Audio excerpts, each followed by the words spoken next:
c'était la semaine mondiale du glaucome du 9 au 15 mars. Donc glaucome est peu connu du grand public. On estime qu'une personne sur deux aurait un glaucome sans le savoir. Pourtant, des traitements existent pour ralentir ou stopper l'évolution de la maladie. Alors, c'est une maladie des yeux. Et bonsoir Tip and Top, comment ça va?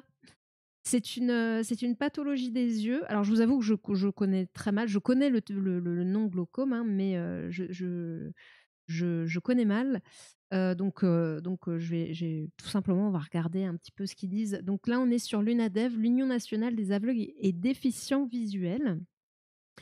Donc le glaucome pardon, est une maladie chronique du nerf optique souvent liée à une augmentation de la pression à l'intérieur de l'œil, hypertonie oculaire. Est-ce que c'est lié uniquement à la pression sanguine ou aux différents fluides qu'il peut y avoir? Je préfère ne pas dire de bêtises. En tout cas, la pression à l'intérieur de l'œil augmente et ça, c'est rarement bon parce qu'effectivement, ça va comprimer et priver, de nourriture et de tout ce qui est bon, hein. Elle apparaît après 40 ans et évolue progressivement. Elle est la seconde cause de cécité en France. C'est glauque ça comme statistique. Ah, ah, ah, ah, ah. Pardon. Mais oui, oui, une de mes partenaires passées en avait un, c'est pas cool, surtout l'évolution. Elle avait 30 ans. Waouh! Et en plus, ouais, 30 ans, c'est tôt. Là, il parle de 40 ans. Après, c'est toujours, on parle de moyenne, mais effectivement, vous aurez toujours des cas un petit peu, entre guillemets, extraordinaires, hein, enfin, voilà, qui peuvent commencer avant ou plus tard. Mais ouais, ouais, c'est pas cool. Alors, on va voir ce qu'ils en disent un petit peu, ce qu'ils disent sur le glaucome. Est-ce qu'ils vont parler d'éventuels traitements, etc. Je sais pas. Parce que là, je viens vraiment, j'ai trouvé ça juste avant de prendre le live. Et je pense que c'est important, surtout que la semaine prochaine. Alors, normalement, demain et mercredi, je stream. Après avoir mercredi, qu'est-ce qu'on fait? Est-ce que je fais un stream normal ou pas? Vu que ce sera le dernier avant, je ne sais pas trop quand. Alors j'espère pas trop longtemps, mais bon, bien sûr, l'important pour moi sera de me reposer, quand même. Mais voilà, comme ce sera le dernier avant point d'interrogation, peut-être qu'on fera un petit peu différemment, je ne sais pas. Voilà, ce sera, au feeling, à l'instinct et demain soir, bah, pareil, si je suis pas trop fatiguée, j'aimerais bien quand même qu'on finisse, on était sur le mythe des enfants loups et j'aimerais bien qu'on finisse cette partie-là. Donc à voir, à voir. Je le ferai comme je vous avais dit, hein, de toute façon, je vais faire un peu au feeling là pour ces derniers jours. Mais ce serait cool quand même, ce serait cool. J'ai une étude de champ visuel à refaire pour mon glaucome. Apparemment, mon nerf optique est déjà bien fin, mais on hésite entre une opération laser et des gouttes. Ah, bah peut-être qu'effectivement l'examen va permettre d'orienter un petit peu le choix de la solution. Après, en général, enfin, arriver dans certaines pathologies, alors encore une fois, hein, je connais pas vraiment le glaucome, mais quand il y a 2 options, il y a des avantages et des inconvénients dans les 2. Et après il faut trancher. Est-ce que, les gouttes peut-être, n'empêchent pas d'éventuellement par la suite peut-être faire du laser? Voilà, après, selon l'état actuel de la patho et l'évolution aussi, la rapidité d'évolution, peut-être qu'il y aura un choix qui sera, plus ou moins «évident» entre guillemets, quoi. Je pense que les gouttes, par exemple, c'est peut-être plus conservateur comme traitement, puisqu'il y a pas d'intervention, chirurgicale, enfin au laser en tout cas. Alors que le laser, effectivement, c'est un peu plus radical. Donc à voir, à voir, à voir. Mais courage à toi, Aubry, hein. Courage, courage. Allons bon, des enfants loups maintenant, des enfants requins, ça suffisait pas. Mais on n'aime pas ça ici. Pas cela, pas cela, cela. Après, les traitements conservateurs, pour le coup, on n'est pas forcément contre. Loin de là, loin de là, loin de là. Mais c'est toujours en fonction, chaque cas est différent et voilà, c'est pas dire le traitement conservateur va tout le temps être le meilleur ou pas. C'est vraiment au cas par cas. Défaut du laser, c'est que c'est une efficacité sur une période réduite. On table sur 1 à 2 ans d'efficacité. Ah ok. Et est-ce qu'il y a possibilité de refaire du laser derrière, ou une fois que c'est fait, bah, en fait, ça te t'es entre guillemets, avec des gros guillemets, tranquille pendant 1 ou 2 ans, ou et après ça revient. Enfin, c'est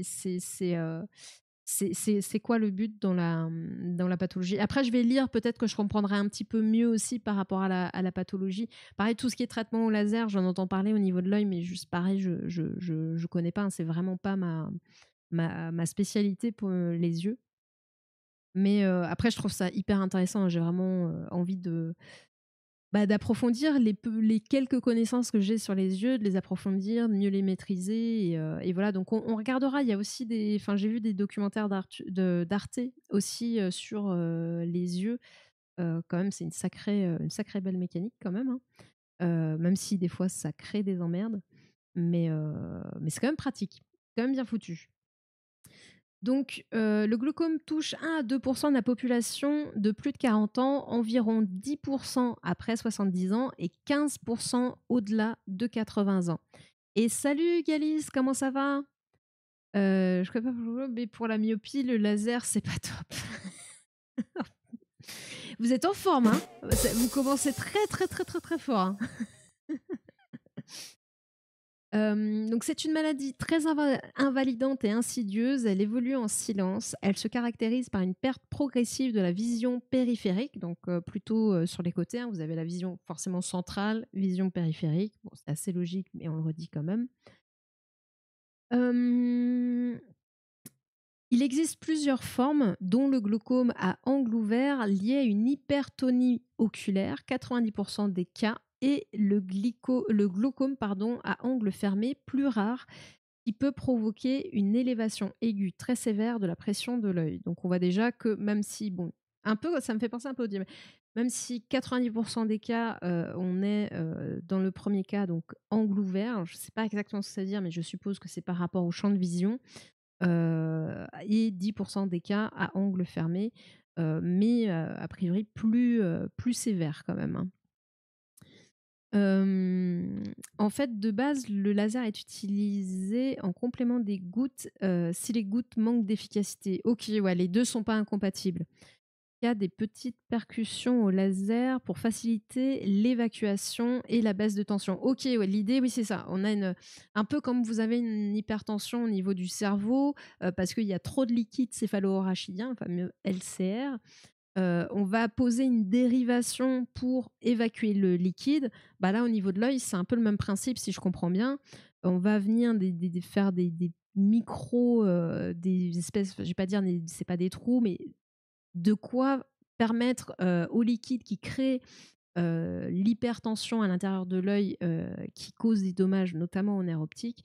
Voilà, on va créer une voie de sortie pour ce liquide qui est trop présent et qui cause l'hyperpression. Là, le but, ce serait de me faire passer un laser pour gagner du temps sur le traitement des gouttes. C'est rare d'enchaîner les interventions laser, mais c'est possible. Ok, ok, ok. Bah, après, oui, après c'est vrai que si effectivement tu es déjà, bien avancé, peut-être que, le laser, pour gagner un petit peu de temps, éviter que ça n'évolue trop vite, parce qu'effectivement, hein, la pression sur le nerf, ce qui sera perdu sera pas, je suppose, ne sera pas récupérable. Donc si c'est pas récupérable, il vaut mieux agir plus tôt, quoi. Mais bon, là, il y a que, le professionnel qui te suit qui peut, vraiment t'aider à prendre la décision, hein. Et aussi toi, ton ressenti en tant que patient, patiente, bien sûr, c'est la base, quoi. Fabien, et toi, tu sais, tu es toujours annoncé comme jouant à GeoGuessr. Ah bon? Donc on va revenir sur le glaucome du coup, puisque c'est la semaine, si vous nous rejoignez, c'est la semaine du glaucome, semaine internationale, hein, si je ne me trompe pas, du glaucome. Attendez, semaine mondiale du glaucome, donc qui est une pathologie de l'œil, où il y a une hyperpression à l'intérieur de l'œil et maladie chronique du nerf optique. Donc les premiers symptômes, une baisse progressive de la vision, principalement de loin, une augmentation de la sensibilité à la lumière vive, photosensibilité, une altération de la vision des couleurs et de la perception des contrastes. Ok. Parce que ouais, par exemple, je suis toujours sensible à la lumière. Enfin voilà, je porte énormément. Bonsoir Arcator, comment ça va? Je porte tout le temps des lunettes de soleil, même quand il fait pas forcément soleil, j'ai très très facilement mes lunettes de soleil sur les yeux. Bon, après, j'ai les yeux clairs, donc ça ne m'alerterait pas forcément. Et vision de loin, bah, quand t'es myope, bah, ouais, ça a tendance à se dégrader avec l'âge. Donc c'est vrai que tu peux te dire que ça vient de l'âge. En fait, il y a beaucoup de choses, beaucoup de pathologies. C'est vrai que tu peux te dire ça vient de l'âge, un peu comme le diabète. On a vu le diabète de type 2, qui est une maladie un peu silencieuse. C'est pareil, il y a certains symptômes. Tu peux mettre ça sur le compte de l'âge ou des choses comme ça, quoi. Par contre, l'altération de la vision des couleurs, de la perception des contrastes, ça, pour le coup, peut-être que c'est quand même plus parlant. Mais bon, encore une fois, c'est une maladie qui s'installe progressivement et c'est ça qui est pas évident non plus, quoi. Et puis, il faut réussir à avoir des rendez-vous chez les ophtalmos aussi. On a ce problème-là aussi, hein. Durant des années, la personne atteinte de glaucome ne ressent aucun symptôme. En France, 1,5 million de personnes seraient atteintes d'un glaucome, dont la moitié l'ignore. Alors, ce qui est fou, c'est que sur le diabète de type 2, on a pareil une moitié des personnes qui ignorent qu'ils soient atteints de cette pathologie. Et on retrouve ça aussi sur le glaucome. Peut-être penser, les gars, à faire un dépistage glaucome diabète de type 2 entre 40 et 50 ans, ça pourrait être intéressant. Après, je sais pas, dites-moi. Alors moi, j'ai 2 fois 20 et on m'a pas parlé de ce type de choses. Mais est-ce que vers 50 ans, il y a tout un ensemble de check-up qui sont faits par rapport à ce type de pathologie? Et si vous le savez, n'hésitez pas à le mettre dans le chat. Bah, ça va bien, Arcator, ça va bien. Ça va tranquille, tranquille, tranquille, comme un dimanche soir. C'est quoi le glaucome? C'est une pathologie de l'œil, maladie chronique du nerf optique, souvent liée à une augmentation de la pression à l'intérieur de l'œil. Et du coup, bah, ça va engendrer des problèmes au niveau de la vision qui vont venir progressivement. Ça peut apparaître à partir de 40 ans. Alors, c'est Anna ou Ace, je ne sais plus qui nous disait que Anna, qui avait une amie qui a commencé à avoir un glaucome à partir de 30 ans. Donc, voilà, il y a des cas où ça peut arriver plus tôt. Plus tôt. Oui, oui, c'est toi, Anna. Mais donc voilà, et c'est une maladie progressive, hein. Enfin, du coup, qui évolue. Hop. Donc les premiers symptômes, perte progressive de la vision périphérique, donc sur les côtés, sensibilité accrue à la lumière, douleur au niveau des yeux. Oui, parce que la pression qui augmente à l'intérieur de l'œil, ça peut être douloureux. J'ai la suspicion de diabète de type 2, mais le diag est compliqué à faire. Faudrait que j'aille à Toulouse mais je vis pas à Toulouse, compliqué à organiser.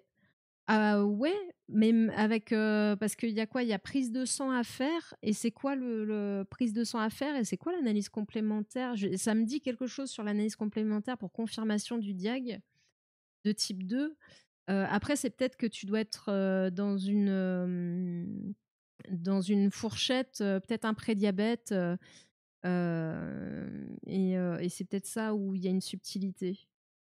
Mais, mais parce que c'est principalement quand même la mesure de la glycémie dans le sang, qui peut se faire à jeun et tu peux avoir aussi un autre test où on va te donner du sucre pour voir comment tu absorbes le sucre. C'est peut-être ça, qui nécessite, un petit passage à Toulouse, quoi.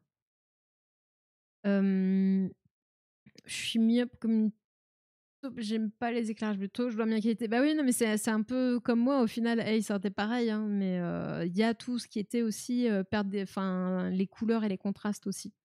Si on se base sur ma myopie, mes débuts de glaucome datent de mes 21 ans. Ah ouais. Après, le souci, c'est qu'on connaît pas mes chances d'hérédité, les joies des foyers. Ah. Donc, après, est-ce que la myopie, parce que la myopie, elle n'est pas forcément liée directement au glaucome, quoi. Ça peut être une autre cause, mais parce que 21 ans, c'est clair que ça fait tôt, quoi. Après, effectivement, de ne pas avoir les chances d'hérédité, c'est chiant, mais comment ça changera pas grand-chose au traitement en soi. Mais bon. C'est sûr, quand on a les antécédents familiaux, c'est l'idéal, mais ça change pas. Ça change pour le diagnostic, pour être sûr, dans certains cas, mais dans le traitement, pas vraiment, une fois qu'on a le diagnostic. Là, on est d'accord que c'est un nerf, que le nerf est bien fin, donc on est soit sur un glaucome rapide, soit sur un ancien. Bah, vu que je connais pas bien, parce que le nerf optique, c'est vrai que c'est pas censé être. Mais j'ai un copain, par exemple, qui a eu une compression du nerf optique très jeune, liée à un accident de ski. Et malheureusement, il a été très mal pris en charge à l'époque. Il est un petit peu plus âgé que moi. Très mal pris en charge à l'époque et aujourd'hui, bah, il a, la pression en fait, la pression, à l'intérieur de l'œil, qui était liée au traumatisme n'a pas été pris en charge, n'a pas été baissée et du coup, le nerf a été compressé très longtemps et aujourd'hui, il a un œil qui est, pas aveugle, mais il voit très, très mal, quoi. Il voit très, très mal. Donc après je saurais pas trop te dire sur l'évolution, typique, du glaucome. Est-ce que c'est une particularité, que tu avais de base d'avoir un nerf fin? Est-ce que c'est à cause du glaucome? Je sais pas. Je voudrais pas te dire de bêtises, en fait. Donc les facteurs de risque, l'hypertonie oculaire, donc déjà, l'hypertonie, je crois que c'est déjà d'avoir une pression à l'intérieur de l'œil, déjà élevée. Hop, l'âge à partir de 40 ans, mais on voit, déjà voilà pas mal de témoignages où c'est arrivé avant, avant 40 ans. C'est le souci, là j'ai 37 ans, le nerf est bien fin, donc on est soit sur un glaucome rapide, soit, sur un ancien. Ah oui, donc et du coup dans le traitement effectivement laser ou pas laser, ouais là faut, c'est pour ça que je dois refaire un champ visuel. Le but c'est d'évaluer son évolution. Ouais, oui. Oui, ce qui est logique parce qu'effectivement le traitement, soit conservateur, soit laser, ce sera, effectivement en fonction de la vitesse d'évolution de la pathologie. Heu soit on a le temps de voir et auquel cas goutte, seulement, soit on voit que ça va très vite et auquel cas, bah, vaut mieux faire laser plus goutte, pour se donner un peu d'air quoi. Enfin un peu d'air, un peu surtout un peu moins de pression dans l'œil quoi. Ouais, ça y est, je vois bien, que la myopie, fait ses débuts. Ouais, bah, oui, oui, non, mais après il y a en fait, c'est ça, c'est que je pense qu'on met ça aussi, bah, avec l'âge, ouais, la vue baisse et je pense que peut-être on on ne pense pas assez, que ça peut, enfin, du coup, à d'autres choses, comme le glaucome, quoi. Après, quand vous allez voir l'ophtalmo, de toute façon, c'est à lui de checker. Donc, je sais pas, comment se fait le check. Est-ce qu'ils le font systématiquement à partir d'un certain âge? Je sais pas. Je sais p On va voir s'ils en parlent, dans l'article. Bien plisser des yeux pour lire les notations sur l'épée électrique. Alors là, c'est pas de la myopie, c'est plus de près et là, c'est plus presbyte, je crois. Il me semble, hein. Il me semble que tu deviens plus presbyte. La myopie, c'est de loin. Donc à moins que tu essayes de lire sur des piles électriques de très loin, ce qui est possible aussi. Donc il y a l'hérédité, une forte myopie de base, l'origine ethnique africaine ou afro-caribéenne. Les personnes à la peau foncée ont un risque plus élevé de développer un glaucome. Les antécédents d'hypertension artérielle ou de diabète, hein, on est encore, voilà, dans les cumuls de facteurs de risque, hein. Parce que hypertension, si vous avez de l'hypertension un peu partout dans le corps, bah, il y a pas de raison que votre œil, il soit aussi, heu, évité, épargné par ça. Permétrope ou presbyte et pas casse oui. Et les prises prolongées de corticoïdes. Donc qui peut, j'essaie de réfléchir, ouais, qui peut avoir un impact sur le nerf effectivement, si je me trompe pas. Parce que ce sont des anti-inflammatoires, si je me trompe pas? Donc il existe plusieurs traitements du glaucome, collyre, laser ou chirurgie. Ils ont pour but de protéger le nerf optique en réduisant la pression de l'œil. Ils permettent ainsi de ralentir l'évolution de la maladie. Toutefois, s'il y a une perte visuelle au moment du diagnostic, celle-ci est irréversible. Donc c'est un peu ce que je craignais tout à l'heure. Je disais, ouais, à mon avis, ce qui est perdu pour le coup. Donc, d'où l'intérêt de le prendre en charge le plus vite possible pour éviter de perdre trop d'acuité visuelle, voire de perdre complètement la vue, quoi. À partir de 40 ans, il est conseillé de faire contrôler sa vue et ses yeux. Donc, va falloir que je prenne rendez-vous. C'est quoi prolonger pour le coup? Comme avec le RCH, je peux pas prendre d'INS, je suis sous corticoïdes à la place. Pas pendant longtemps, mais souvent. Là, je saurais pas te dire ce qu'ils entendent par prolonger, effectivement. À voir avec ton médecin, mais t'en prends depuis, du coup, tu dis tu as 37 ans. Est-ce qu'il y aurait corrélation? À partir de quel âge tu as commencé à en prendre? Que tu parlais de 21 ans à la base, si tu remontais potentiellement dans le temps. Euh, Disons que ça doit pas aider. Mais effectivement, qu'est-ce que ça veut dire prise prolongée? Est-ce que c'est prise prolongée? Est-ce que c'est prise régulière? Est-ce que c'est les deux, mon capitaine? Est-ce que je sais pas. Je saurais pas te dire. Après, je suppose que les personnes qui te suivent par rapport à ton glaucome connaissent, enfin savent que tu as une RCH et donc que tu es sous traitement sous corticoïdes et pas sous INS, quoi. Donc RCH, INS, c'est anti-inflammatoire non stéroïdien. RCH, c'est rectocolique hémorragique. C'est une MICI, une maladie inflammatoire chronique des intestins. Voilà, qui a encore une autre joyeuseté. Il y a Crohn et la RCH qui sont pour les plus connus. J'en oublie peut-être. Mais bon, c'est classé dans les MICI, les maladies inflammatoires chroniques. Et effectivement, dans ces cas-là, les INS ne sont pas forcément conseillés. Depuis mes 27-28 ans, mais j'avais déjà de la perte de la vision périphérique, photosensibilité, etc.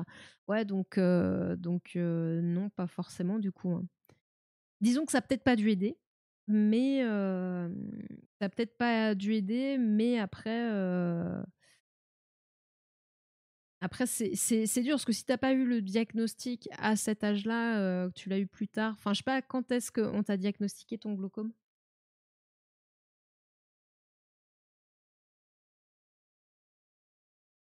Mais c'est difficile à dire, hein. Ah bah super, encore une maladie bien chiante. Ah oui, oui, non mais après c'est des choses. De toute façon, c'est à surveiller. C'est sûr que.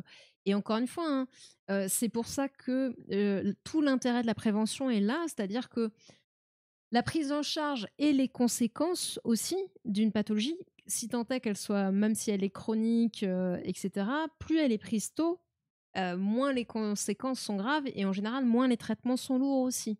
Donc c'est tout l'intérêt de la prévention. Et c'est là où on foire un petit peu beaucoup dans notre système de santé, où on n'a même plus les moyens de faire de la prévention et d'éviter d'arriver à des cas graves, quoi. Donc voilà, après, oui, ça reste chiant. Le diagnostic ERCH. Ah oui, c'était une SPA aussi. Alors SPA c'est pas en rapport avec les animaux, pour ceux qui savent pas, c'est spondylarthrite ankylosante. Voilà. Date de mes 28 ans, glaucome, c'est 36 ans. Après, aussi, la particularité, du coup, tu as la spondylarthrite ankylosante, la rectocolite hémorragique, c'est ton système immunitaire qui s'attaque à lui-même. Est-ce que ton glaucome, justement, en fait, c'est pas ton système immunitaire, encore une fois, qui s'attaque à lui-même et en l'occurrence au nerf optique et du coup qui crée cette hyperpression et en fait t'as le package des maladies inflammatoires chroniques, t'as la totale, quoi. Est-ce que c'est pas possible aussi que ce soit lié à ça et que t'aies vraiment eu le package de merde, quoi. C'est bien comme il faut, quoi. C'est pas une cure thermale pour ça, non, non. Je pense que Obli préférerait préférerait, la cure thermale. D'ailleurs, parce qu'il me semble qu'on peut y avoir le droit, peut-être que ça pourrait être pas mal. Je sais pas si ça pourrait te faire du bien un petit peu, une petite cure thermale de temps en temps, une fois par an. C'est loin d'être impossible, il y a de très fortes chances de package dans lequel le diabète peut être inclus. Alors après, un peu différemment pour le coup, parce que le diabète de type 2, alors après, rien ne t'empêche d'avoir je vais me remettre comme ça.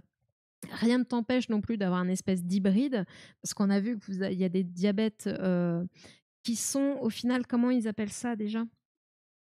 Qui sont pas des vrais diabètes de type 2, en fait. Qui sont plus proches du diabète de type 1, mais au lieu d'être un diabète juvénile, sont des diabètes qui arrivent plus tard. Et j'ai perdu le nom de ce type de diabète. J'ai elle en tête. Euh, j'ai elle en tête. Que c'est diabète de type... Non, c'est pas diabète de type 3. Non. De type 1, mais adulte, on va mettre ça. Est-ce que... Parce que là, j'ai envie de dire, le plus logique par rapport au fait que tu aies tout le package des maladies inflammatoires chroniques pourries, sachant que le diabète de type 1, c'est le corps, encore une fois, le système immunitaire qui s'attaque aux cellules du pancréas qui produisent l'insuline, les îlots de Langerhans. Et dans un cas de diabète de type 1, c'est ce qui se passe très jeune et qui fait que le diabète se déclare et de façon, les symptômes arrivent en général très rapidement, beaucoup plus rapidement que dans un diabète de type 2. Diabète de type 2, c'est plus les cellules qui commencent à résister à l'insuline au fur et à mesure. Mais on a un diabète qui est plus rare et qui s'approche plutôt d'un type 1 où là, le corps, le système immunitaire s'attaque aussi aux cellules du pancréas et va causer un diabète plutôt de type 1, donc insulinodépendant, à l'inverse du type 2 qui est non insulinodépendant, en tout cas au début. Il peut passer dans l'autre catégorie, mais plus tard. Donc, il ne serait pas impossible que toi, tu sois peut-être justement à la frontière entre ces deux types-là. Ces deux types-là, mais je recherche le terme. On en a parlé j'en ai parlé pendant il y avait la journée mondiale du diabète. J'avais fait un long live dessus. Ah là là, j'ai oublié. Faudrait que je refarfouille. Je lui attendais. Hop. Dans Patho, doit y avoir un fil sur le diabète. Hop, peut-on guérir le diabète? Diabète de type 1, diabète de type 2. Et il y avait les autres diabètes, normalement. Autre diabète, ça doit être là-dedans.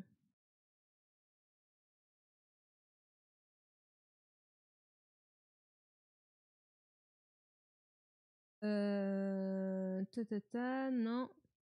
Tu veux pas me le traduire en français? C'est le LADA, je crois. C'est le... Hop. C'est le LADA, il me semble. Latent autoimmune diabetes chez l'adulte est une forme de diabète de type 1 qui se développe à l'âge adulte et progresse à un rythme plus lent que le diabète de type 1. Donc, je te verrais bien avec celui-ci, le LADA. Voilà. Vu ton parcours, Après, ce sera à vérifier, bien sûr, encore une fois, avec les gens qui te suivent, mais ce serait pas déconnant, quoi. Oui, d'ailleurs, il n'y a pas une maladie auto-immune qui fait à peu près les mêmes symptômes qu'un glaucome aussi. Possible, mais tu veux dire peut-être que tu parles de la CEP, de la sclérose en plaques. La sclérose en plaques qui s'attaque. En fait, les nerfs ont ce qu'on appelle une gaine de myéline et la CEP a la particularité de s'attaquer à ces gaines de myéline. Je ne dois pas l'écrire comme il faut. Myélinisé, voilà, c'était un Y. Hop. Voilà. Là, vous avez donc le nerf enfin la cellule nerveuse avec le câble, hein, le câble du nerf. Et en jaune, là, les petits blops sur le câble, c'est ce qu'on appelle la myéline. Et la myéline permet au signal de se diffuser, et notamment de se diffuser plus vite que sur des nerfs qui sont non myélinisés. Et la sclérose en plaques va venir attaquer la myéline. Et donc, ça va complètement perturber le signal nerveux. Donc, quand ça arrive au niveau des yeux, effectivement, c'est peut-être à ça que tu pensais, Ace.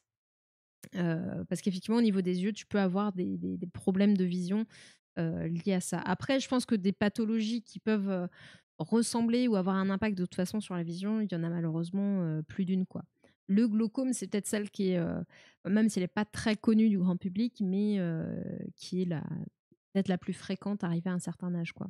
De ce que j'ai pu lire, les taux sériques de C-peptides et d'insuline ainsi que les indices OMA2 des patients avec spondylarthrite non diabétique sont plus élevés que ceux de sujets contrôle.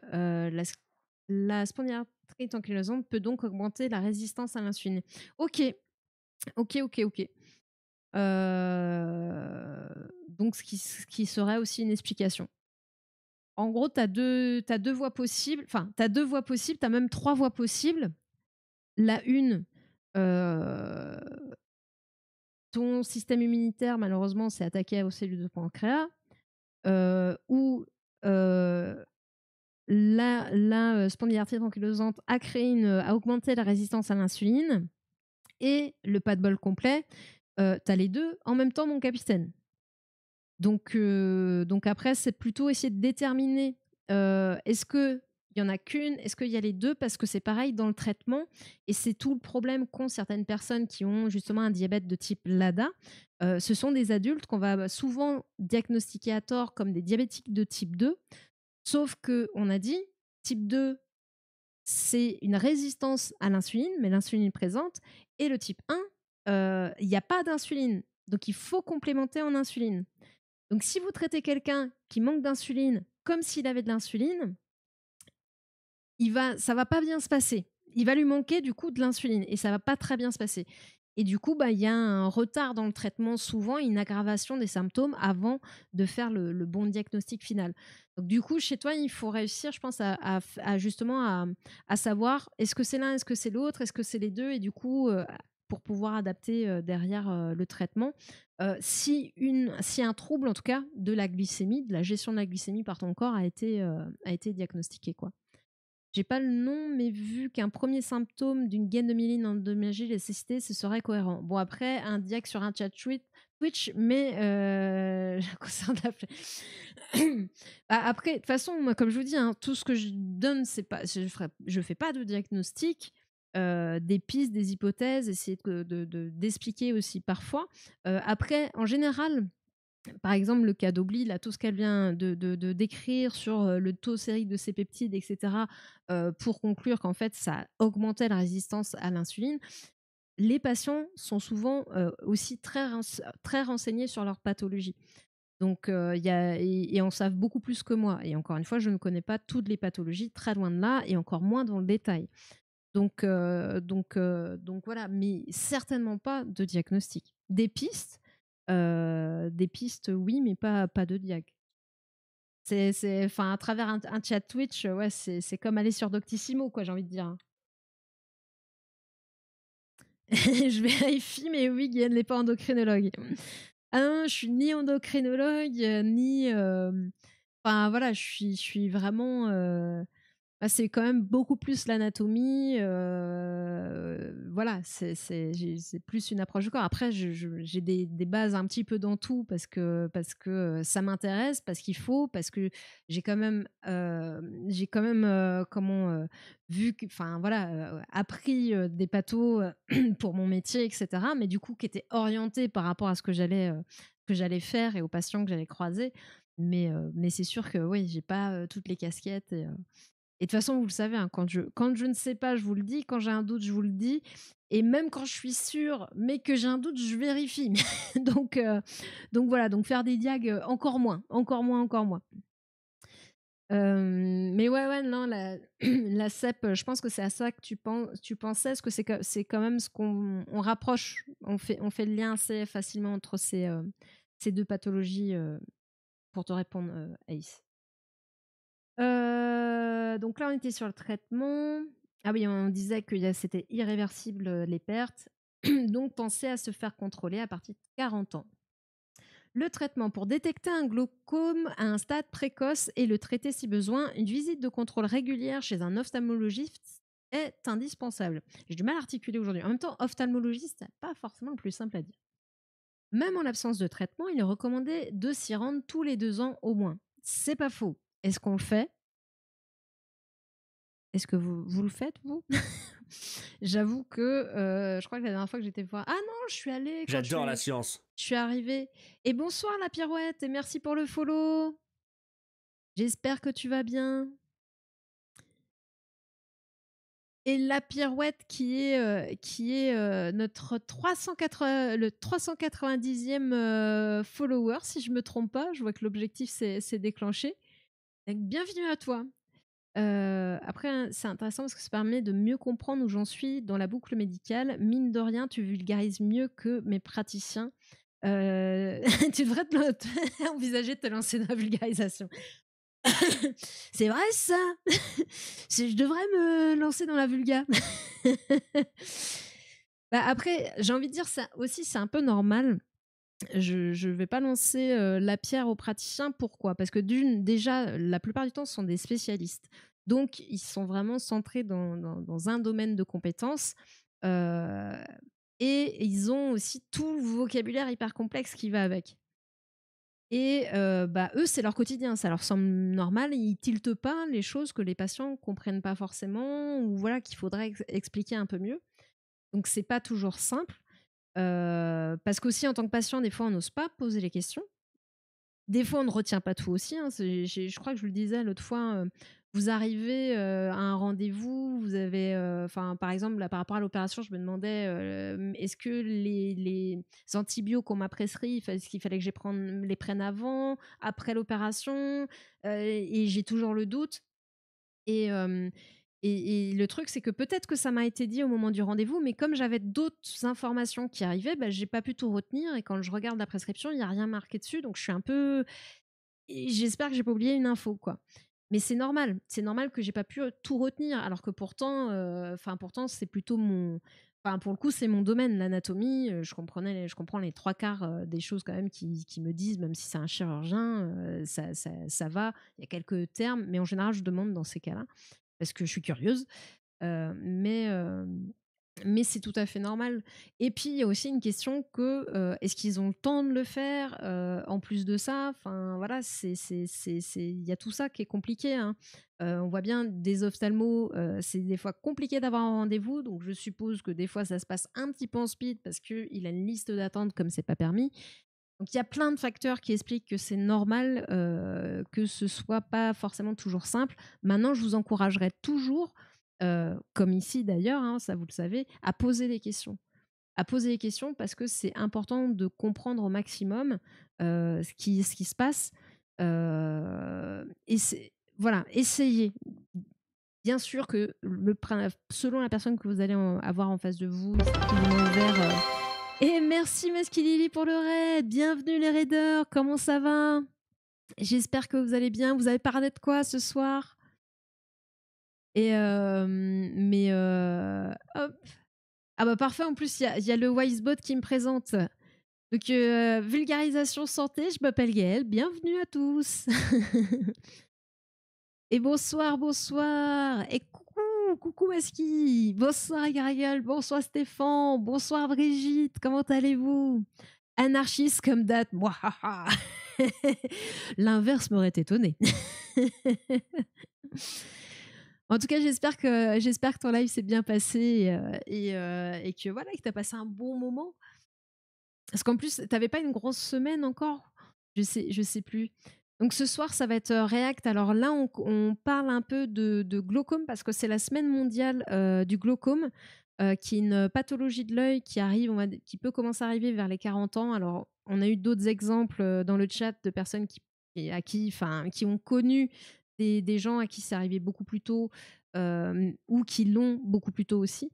Mais voilà, le glaucome, maladie chronique du nerf optique qui va causer des troubles de la vision, notamment dans le champ de vision périphérique qui va partir en cacahuète, la vue de loin, la photosensibilité, la sensibilité à la lumière, et aussi au niveau des couleurs et des contrastes, peut y avoir des troubles et ça peut aller jusqu'à la cécité.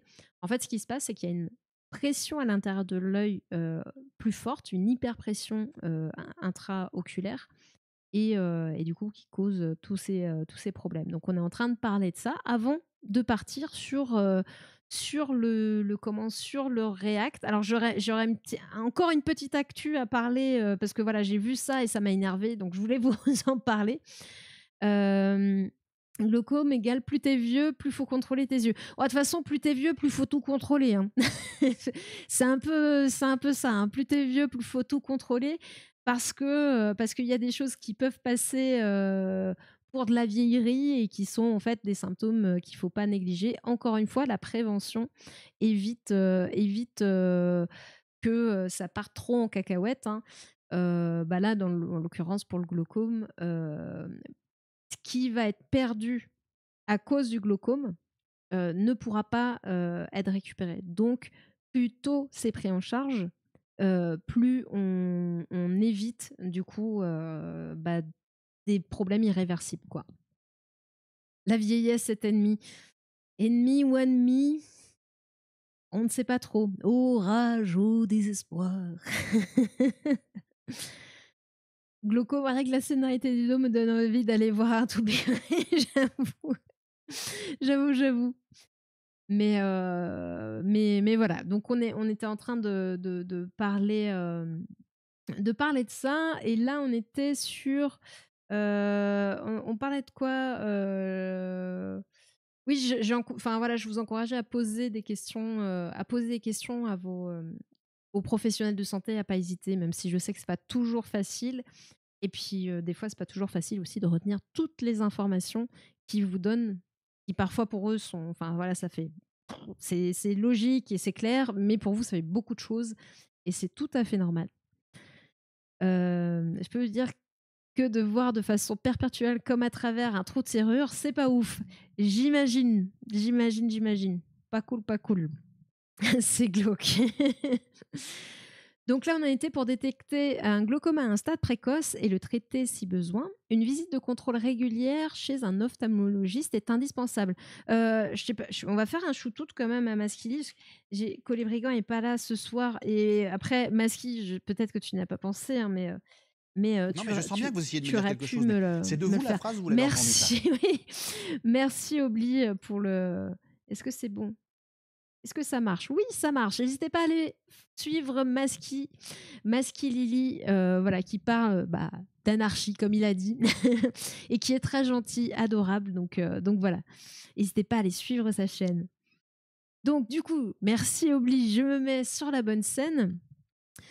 Donc, détecter un glaucome à stade précoce et le traiter si besoin, une visite de contrôle régulière chez un ophtalmologiste est indispensable. Et il rappelait que la décence de moto est... Non, mais vas-y, si tu vois qu'il n'y a pas que Colibrigan ou que c'est pas fait, hésite pas à le faire, hein, vraiment. Hein. Voilà, il n'y a pas de souci. Hein. Astra n'a pas eu le même souci. Astra, elle s'est fait un SO sans problème. Donc non. Et même Polo, je crois que je lui avais dit, mais t'inquiète, quand elle m'arrête, pareil, tu peux, voilà, si vous voyez qu'il n'est pas fait, n'hésitez pas. C'est avec plaisir. Donc, il est recommandé, même s'il n'y a pas de souci, dans tous les cas, hein, de se rendre tous les 2 ans chez l'ophtalmo au moins. Donc l'UNADEV, qui est l'Union nationale des aveugles et déficients visuels, agit grâce à ses dispositifs de prévention, de sensibilisation et en soutenant des programmes de recherche, dépistage en zone urbaine avec son bus, en zone rurale, en entreprise pour toucher les actifs, dans les écoles. Chaque année, nous dépistons gratuitement plus de 3500 personnes. Nous sommes également le principal financeur associatif de la recherche dans le domaine des maladies de la vue. Voilà. Et il y a un document à télécharger. Donc je vous remettrai les liens, dans le Discord comme d'habitude. Alors je vérifie que